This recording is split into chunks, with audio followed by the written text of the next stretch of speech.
Islamiyah, kemenangan Islam di seluruh belahan bumi. Kemudian di bulan Ramadan juga terjadinya perang Ghazwatul Badar, perang Badar Kubra. Nah, para hadirin di bulan Ramadan ini punya keistimewaan,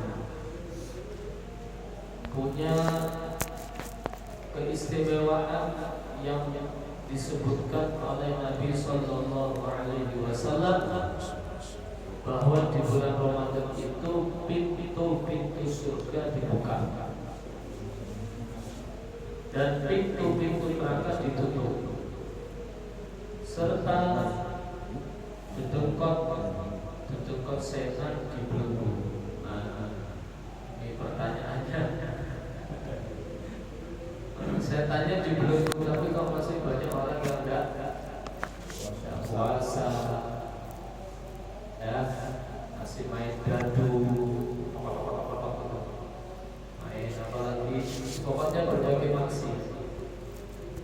Pasti akan timbul pertanyaan, hadis Nabi itu benar? Tidak mungkin Rasulullah itu berbohong, dan mustahil, sangat berlawanan. Bahwa hadis Nabi itu benar. Ketika masuk bulan Ramadan, maka pintu-pintu surga dibuka. Ya. Aroma hawa-hawanya surga itu terbuka di bulan Ramadan. Enak gitu kalau ibadah, ya. Makanya sebelum Ramadan itu kita pasang niat yang banyak. Kalaupun nanti di Ramadan kita belum bisa mengerjakan, paling tidak kita sudah niat, karena niat itu akan mempermudah jalan untuk melakukan kebaikan. Kita niat, ya Allah, saya niat nanti Ramadan minimal saya khatam Al-Quran 2 kali. Itu di rumah itu ada meja, bukan meja makan, ya. Meja untuk baca Quran. Meja sama Quran. Taruh di ruang tamu atau di mana yang sampai yang nyaman, ya. Pulang masuk rumah yang dilihat pertama Quran, bukan HP, Quran. Jadi begitu masuk, habis sholat zuhur berjamaah masuk rumah, Quran. Habis sholat asar berjamaah, Quran. Habis subuh, Quran. Pulang kerja pegawai, Quran. Langsung ambil wudhu baca Quran. Selembar 2 lembar. Diniatkan mulai sekarang, insya Allah dimudahkan. Nah, kalau pintu-pintu surga dibuka dan pintu-pintu neraka ditutup, para hadirin, serta para setan dedengkotnya dibelenggu. Kenapa di bulan Ramadan masih banyak orang yang tidak puasa, masih banyak orang kadang-kadang maksiat dan berbagai macam jenis maksiat. Hadis Nabi benar. Yang dimaksud dedengkot setan itu ada 2 pendapat, kata guru kuning. Yang pertama, yang dibelenggu itu setan-setan yang kecil, yang besar-besar dedengkotnya. Yang kecil-kecilnya enggak. Itu pendapat yang pertama. Yang kedua, semuanya dibelenggu. Setan yang kecil kayak yang besar.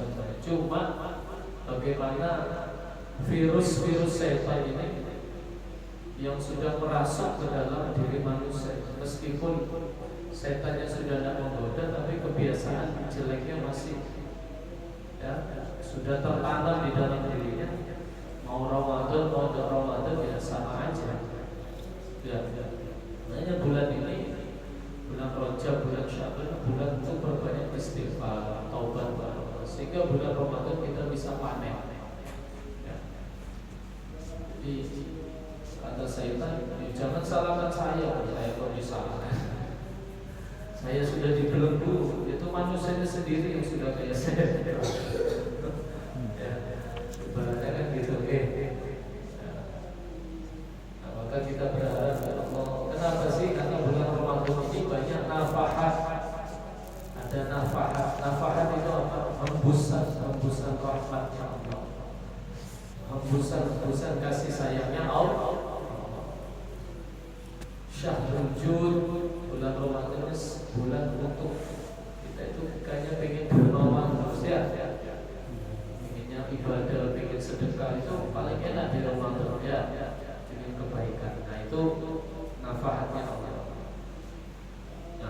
Ayo kita ambil nafahat hembusan rahmatnya Allah ini dengan memperbanyak ibadah.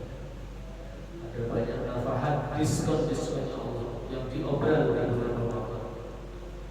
Kemudian keistimewaan bulan Ramadan adalah awalnya rahmat, pertengahannya ampunan, maghfirah, dan penutupnya adalah ifkun binatan, pembebasan daripada api neraka. Kemudian keistimewaan di bulan Ramadan, Allah Subhanahu wa taala menjadikan berpuasa di dalamnya sebagai sebuah kewajiban, dan orang yang melakukan kebajikan amalan sunnah di dalamnya dibalas pahala fardu, dan orang yang menjalankan ibadah fardu layaknya mendapatkan 70 kali fardu di selain bulan suci. Baca Quran ya, baca Quran itu satu huruf dibalas 10 kebaikan. Likulli hasanatin bi asri amsalih, likulli hasanatin bi asri amsalih. Satu kebaikan, satu huruf itu dibalas 10 kebaikan. Berarti kalau baca alif lam mim itu 3 huruf, berarti 30 kebaikan. Itu kalau diulang-ulang keliru, panjang, salah, ulangi, itu semakin banyak pahala. Itu di luar bulan suci Ramadan, apalagi di dalam bulan suci Ramadan. Kalau di dalam bulan suci Ramadan bukan 10 lagi maka hadirin, bisa 70 kali lipat satu huruf. Hanya pasang niat yuk sama-sama kita, ya, mudah-mudahan bisa mengkhatamkan 2 kali lah minimal ya. Kita bersyukur diberikan kesempatan, mudah-mudahan tinggal beberapa hari lagi, seminggu lah, 10 hari atau seminggu ini, mudah-mudahan Allah memberikan kita bertemu dengan bulan suci Ramadan.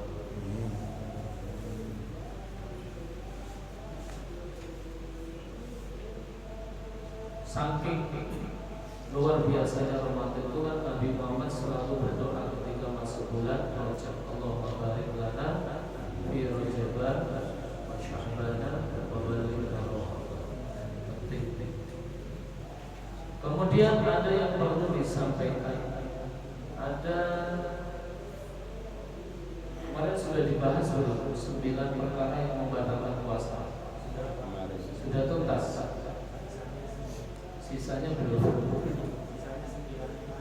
9 orang yang boleh tidak berpuasa, itu kita bahas. Saya sepil sedikit yang 9 perkara yang membatalkan puasa, dibikin 9 wali songo. 9 perkara yang membatalkan puasa itu apa kemarin?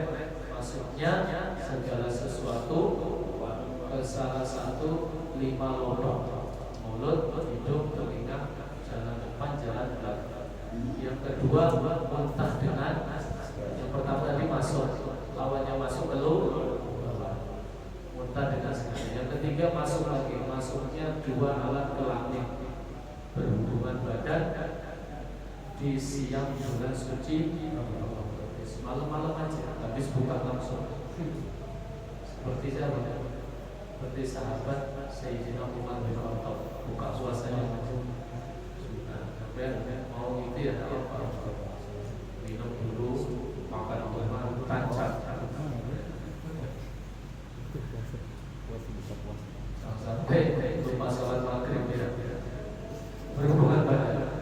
Kalau dia sengaja membatalkan puasanya dengan berhubungan badan, maka dosa, wajib qadha dan istighfar, mohon ampun pada Allah. Serta yang laki-laki terkena kafarat. Kafaratnya apa? Memerdekakan budak sudah tidak ada, maka puasa 2 bulan berturut tidak mampu, yang sudah memberi makan 60 orang miskin, itu kafaratnya. Kemudian yang keempat, keluar lagi, mengeluarkan sperma dengan sengaja, kayak apa caranya keluar, itu sengaja.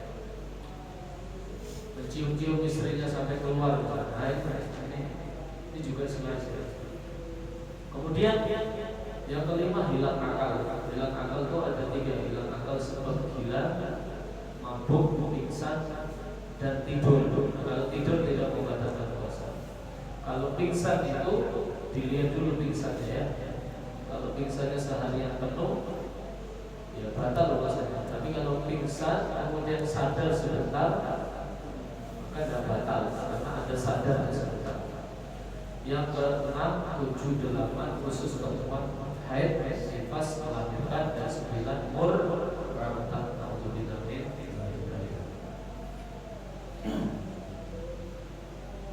Kafarat tadi yang membatalkan puasanya dengan jima berhubungan badan itu yang laki-laki kena kafarat. Kalau yang perempuan tidak, karena perempuan batal salah satu lubang yang memasukkan paralel. Paham ya? Jadi pertanyaan, kenapa yang membayar kafarat yang laki-laki kalau tidak yang perempuan? Karena yang perempuan salah satu lubang yang memasukkan paralel. 60 orang miskin kafaratnya ya, kurang lebih 5 sok, 60 mud. Jadi setiap orang miskin diberikan 1 mud. 1 mud itu 6 ons makanan ya. Tapi kalau menurut jumhur ulama, kewajiban membayar kafarat itu dibebankan baik kepada suami ataupun istri. Kalau menurut jumhur ulama. Tapi kalau menurut mazhab Imam Syafi'i, membayar kafarat itu hanya dibebankan kepada suami. Itu di dalam kitab Fiqhul Islam dan bab ahkam siyam. Paham ya? Kemudian yang kita akan bahas sedikit 9 orang yang boleh tidak berpuasa. Gampang hafalannya. Yang pertama, anak kecil. Anak kecil yang dimaksud di sini anak kecil yang belum balik. Tanda-tanda balik dalam kitab Safinatun Najah ada 3 alamatul bulugh salah satu. Dalam kitab Safinah yang kita kaji ya, ada 3. Yang pertama, mimpi basah. Kalau kita punya anak laki-laki sudah mimpi basah cerita, itu berarti ini sudah balik. Harus dicek dulu sudah benar dan sholatnya, wudunya sudah, ngajinya kayak adabnya kayak itu harus susah gitu. Harus ada khawatir. Kalau tidak bisa didik, dititipkan ke pondok. Kalau tidak ke pondok ya privat sama ustaz, TPA, TPQ, minta jarnya dilebihin apa. Biaya yang panjenengan keluarin untuk membiayai anak belajar ilmu agama khususnya itu jadi amal jari, jadi ya, semahal seberapa harganya. Kata guru kami, misalnya ada sekolah di situ agamanya juga diperhatikan, itu SPP atau syariah bilangannya yang keluarin itu minongko bahasa Jawanya itu seperti amal jariah saya. Kita orang tua sudah tinggal, anak itu bisa sholat, bisa baca Fatihah, tahu caranya wudhu dengan benar, sudah berkirim kita pahala. Amal jari. Tinggal lihatnya di situ, jangan lihat beban bayar terus jangan berat kita. Jadi lihat anak itu, ini calon penerus orang yang menyembah Allah, sujud buat itu. Jadi kita ringan. Nah, ini titipannya Allah yang atur sudah, itu aja sudah. Kita hanya jalan, tinggal sabar pada telaten. Enak ngomongnya. Asli enak. Dan perlu kadang-kadang direnungi ya Allah. 9 orang yang boleh tidak puasa. Anak kecil. Anak kecil belum wajib puasa. Kalau disuruh puasa ya Pak, ya monggo silakan. Itu pinter-pinternya orang tua aja. Ayo nak, ikut niat yuk. Nawaitu shauma ghadin. Nanti bangun ya, sahur ya. Beneran ya sahur ya. Sampai diseret-seret. kelas 1, kelas 2, tidak apa. Puasa beduk, puasa sampai duhur, pas bunyi beduk, beduk masjid Al-Amin. Sampai sini suaranya. Aduh. Misalnya kan sekarang udah jarang masjid ada beduknya. Kalau musola ini mau ada tidak apa. Nah itu suruh makan seminggu, mungkin seminggu nah ya. Mulai puasa pertama sampai seminggu, puasanya sampai bunyi beduk. Kalau orang dulu kan gitu. Kalau dicari hadisnya tidak ada. Cuma itu kan pinternya ulama-ulama dulu ngelatih anak. Kalau hadisnya tidak ada.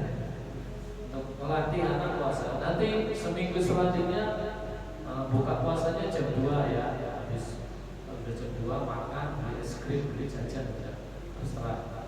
Seminggu lagi, sampai asar, kalau perlu sampai maghrib itu ngelatih.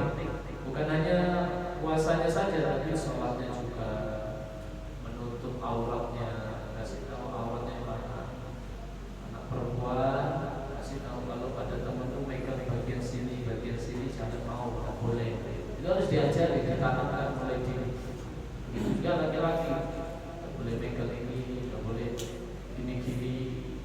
Karena anak laki kan beda dirinya, anak laki-laki sama perempuan beda tau. Jenengan lebih pengalaman lah. Ya. Nah itu anak laki-laki, anak kecil tidak wajib puasa. Tapi orang tua harus melatih. Yang kedua, yang tidak wajib puasa, artinya yang boleh tidak berpuasa di bulan suci Ramadan. Yang kedua, orang gila. Kenapa orang gila disejajarkan nomor 2 setelah anak kecil? Karena orang gila sama anak kecil ini sama-sama akalnya belum sempurna. Ini biar gampang aja hafalannya. Anak kecil, orang gila. Orang gila itu ada 2 ulama. Ada gilanya disengaja, ada gilanya asli tidak disengaja. Memang asli gila. Asli gila. Kalau gila yang disengaja itu gila yang dibuat-buat, karena mungkin dia gagal caleg, takut ditagih utang sama bank miliaran, ada telanjang tengah jalan, tangkap polisi ternyata ada gila. Kenapa gila? Supaya utangnya lunas.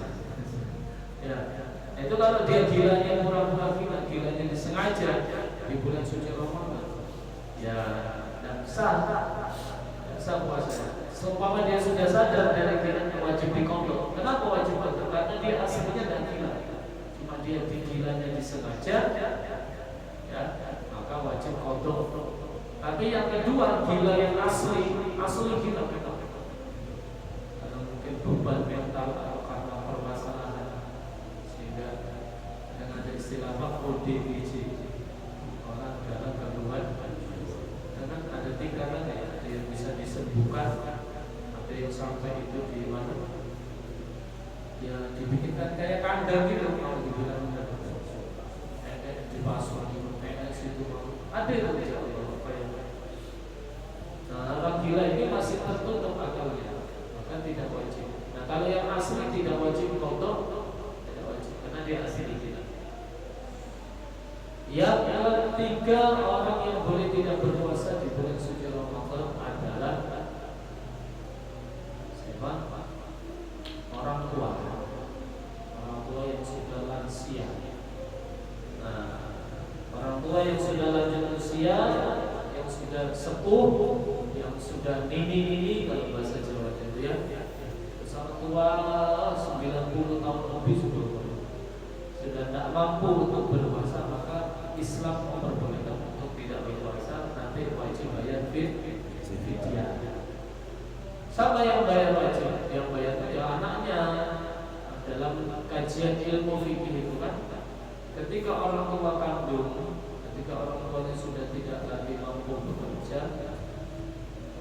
mencukupi kebutuhan sendirinya, maka anak-anaknya itu wajib menafkahi. Makanya zakat fitrah itu tidak boleh diberikan kepada orang yang wajib kita nafkah. Kadang-kadang gitu ya, ada orang zakat fitrahnya tidak usah kasihkan masjid, kasihkan orang tua aja. Jadi tidak boleh.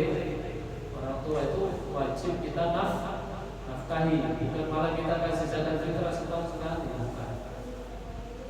Ini penting.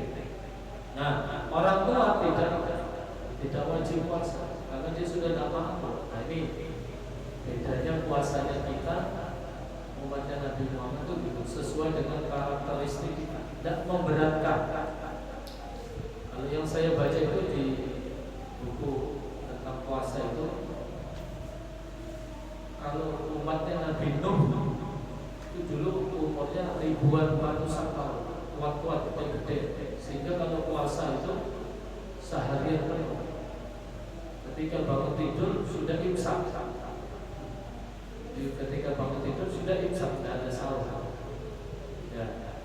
Kenapa? Karena mereka umatnya Nabi Nuh itu kuat-kuat, gede-gede, tinggi-tinggi. Kalau umatnya Nabi Muhammad kan umurnya pendek, tambah kecil, tambah ketuk, tambah pendek. Ya. Nah ini kalau umatnya Nabi Muhammad ya aturannya seperti itu. Bahkan ada belahan bumi itu yang kadang maghribnya lebih sebentar dibanding dengan kita lihat videonya gitu. Yang video sempat ada orang Indonesia daerah mana itu, negara mana, ibu 15 menit lagi kita akan maghrib, habis sahur harus ke maghrib, sebentar banget. Seperti itu saya dapat video. Jadi habis sahur jarak 15 menit itu langsung buka. Di daerah mana gitu? Sebentar banget malamnya itu ada daerah-daerah yang kayak gitu. Ya ikuti aja, matlabnya beda-beda gitu. Itu hebatnya subhanallah, menunjukkan kalau bumi itu bulat dan berputar ya. Yang keempat, yang boleh tidak berpuasa orang tua, orang sakit. Kenapa orang tua disejajarkan dengan orang sakit? Yang nomor 4, karena orang tua sering sakit. Orang sakit yang bagaimana? Para hadirin saudaraku yang boleh tidak berpuasa. Tidak semua orang sakit, nanti sakit hati tidak puasa. Sakit hati sama orang tetangga sama orang lain, daripada sakit hati tidak enak tidak puasa, keliru gitu. Atau sakit paru, sakit gigi, dan sakit yang memberatkan. Seumpama dibuat puasa itu tambah marah dan sembuh-sembuh. Dan menurut ketentuan dokter muslim yang dapat dipercaya, kata dokter, bapak ini asam lambungnya parah, sudah takut. Dan yang kedua, menurut pengalaman pribadi orang yang sakit itu, oke dokter benar. Saya Ramadan tahun kemarin itu jangankan tahan makan, tidak makan, tidak minum mulai subuh sampai maghrib. Sampai jam 8, jam 9 pagi itu sudah kumat asam lambung, naik ke atas itu, sesek sampai ngelutir-ngelutir sampai gulung-gulung. Nah kalau dokter muslim dapat dipercaya dan menurut pribadi tambah parah dan bisa diajak puasa, maka boleh untuk tidak berpuasa. Baru tanya hukumnya sama ulama, sama kiai ya. Mana kiai ini menurut dokter ini, menurut saya ya Islam boleh puasa. Nah, itu boleh mokel, apa mokel itu membatalkan puasa. Bukan hanya sakit saja nih para hadirin. Misalnya ada orang di saat tengah-tengah siang hari puasa dalam kondisi badannya tidak mampu lagi untuk meneruskan puasanya, sudah lemah, bisa bebelang ini. Lemes bertambah berodok, bertambah begini bentar, gitu ya. Maka boleh membatalkan puasa. Boleh saya kasih contoh, kayak orang yang kerja di bangunan, kilang, kerja di mana Pak? Di bank bangunan. Jadi security apa gitu. Kerja DMP itu kan ada yang di dalam, ada yang di lapangan, gitu ya. Kurir. Tapi gini, ini saya ingin ngelurusin. Ada anak muda itu kerjanya di ADMP. Anggap saja adik saya sendiri. Ya, adik saya kerja di ADMP awal. Sana dibangun nih, mama bangunan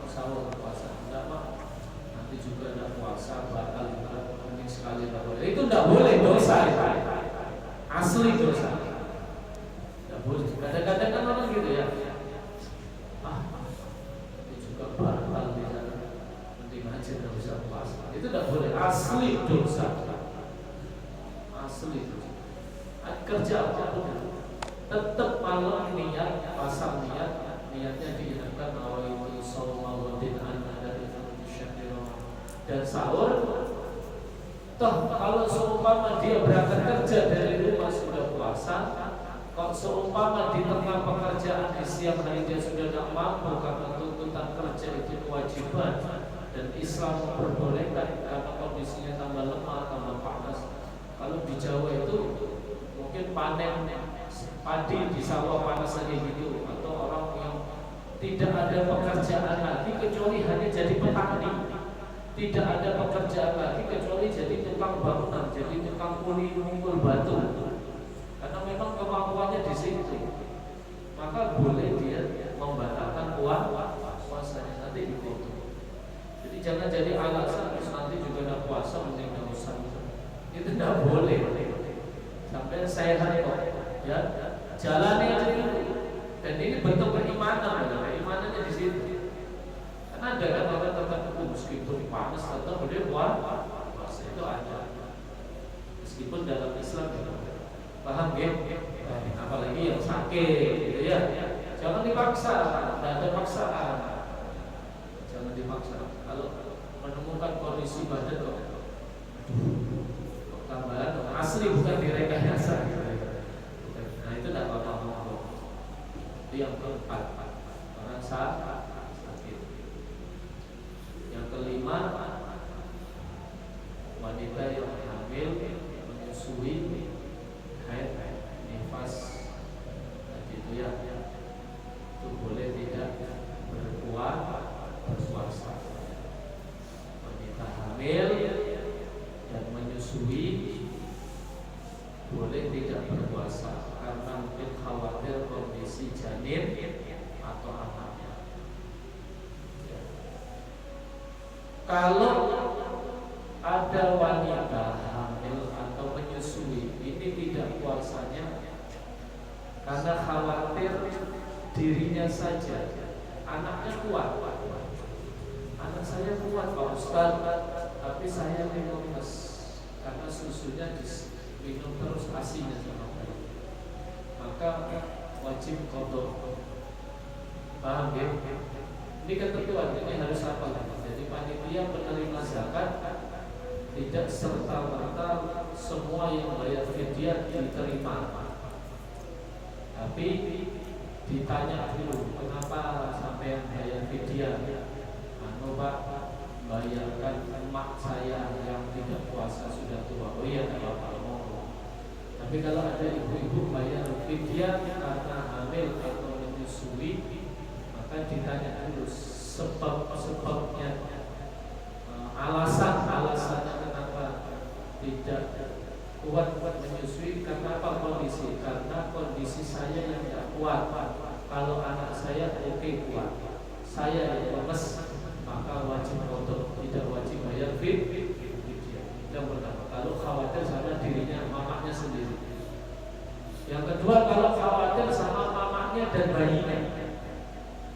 Saya lemes Pak Ustaz, tidak kuat, bayinya juga begitu, kasihan. Pernah itu saya coba mencret bayinya karena susunya panas, maka dua-duanya khawatir sama anaknya sama ibunya, maka hanya qadha saja, tidak wajib bayar fidyah kalau khawatir dua-duanya. Tapi kalau yang ketiga ini khawatir sama bayinya saja, mamanya tidak, hanya bayinya saja, maka wajib qadha dan bayar fidyah. Masih ingat? Kalau khawatir sama bayinya saja dan mamanya tidak, dua, wajib qadha dan juga wajib bayar fidyah. Ini penting. Nah, orang sakit tadi yang tidak ada harapan kesembuhan, ya, maka nanti dia wajib bayar fidyah.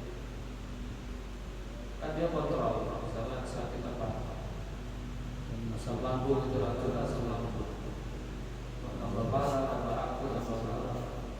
Ya, ini kalau tidak ada, kayaknya tidak ada harapan kesembuhan ini. Bisa-bisa menemui bulan suci Ramadan tahun depan, maka bayar fidyah. Karena dibuat puasa tidak kuat sudah, tambah parah, tidak ada harapan kesembuhan. Maka bukan kodok, tapi bayar fidyah.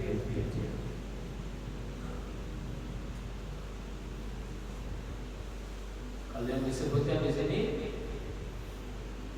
tidak puasa dan wajib bayar fidyah, di antaranya para pekerja berat tadi yang tidak ada lowongan pekerjaan kecuali pekerjaan berat itu. Ya, di Jawa itu begitu. Tidak punya skill kemampuan apapun kecuali jadi tukang kuli bangunan atau orang memukul batu, mencari batu panas-panas sampai hubungi itu pekerjaannya cuma itu sudah. Tidak ada pekerjaan lain kecuali mukul batu di bawah teriknya panas mata. Itu tidak wajib foto, boleh bayar fidyah. Tidak ada pekerjaan lagi para pekerja berat yang tidak mendapatkan lowongan selain pekerjaan berat. Maka karena sudah kerjanya itu panas-panas, mau Ramadan mau nggak Ramadan itu, maka bayar fidyah. Enak kalau kita itu sama Allah. Kalau wanita yang nifas haram melakukan puasa dan wajib membayar qadha. Membayar qadha itu, puasa qadha itu relatif panjang, ya, lama waktunya, mulai selesai Ramadan sampai menjelang Ramadan berikutnya. Ya. Sementara menyegerakan segera puasa qadha itu sunnah hukumnya, jangan diada-ada. Boleh berturut-turut, boleh bisa-bisa.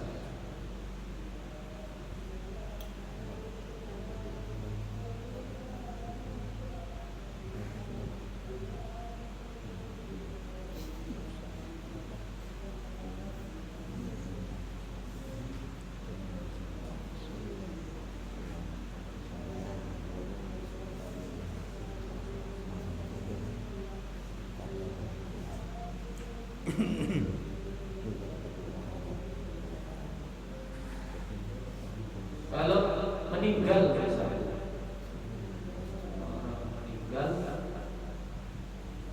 orang mati, orang yang mati meninggalkan puasa. Ini kalau menurut antar madhab, ya saya sepil tadi Bapak untuk wawasan aja. Kalau menurut Imam Malik, madhabnya Imam Malik dan Imam Abu Hanifah serta Imam As-Sabri, orang yang mati kok dia meninggalkan puasa, maka walinya, orang tuanya, walinya tidak mengqadha puasanya, hanya walinya membayarkan fidyah saja, diambilkan dari harta warisannya. Jadi menurut Imam Malik, Imam Abu Hanifah dan Imam Sufyan Ats-Tsauri, itu wawasan supaya kita tidak kaget. Allahu a'lam bis. Ditanya kan terkait puasa. Karena fikih ini kalau ditanyakan tambah seru, tambah paham. Besarannya fidyah berapa ya? Besarannya fidyah, bayar fidyah. Fidyah itu nanti biasanya ada hasil keputusan dari pemenang, satu paket biasanya. Jadi ada sel-selannya. Nanti lembaga dakwah kebetulan keluarga Ahmad biasanya ada sel-selan. Jadi nanti dari Balikpapan, Samarinda, Batam, Tenggarong, Penajam itu beda-beda. Fidyah, zakat,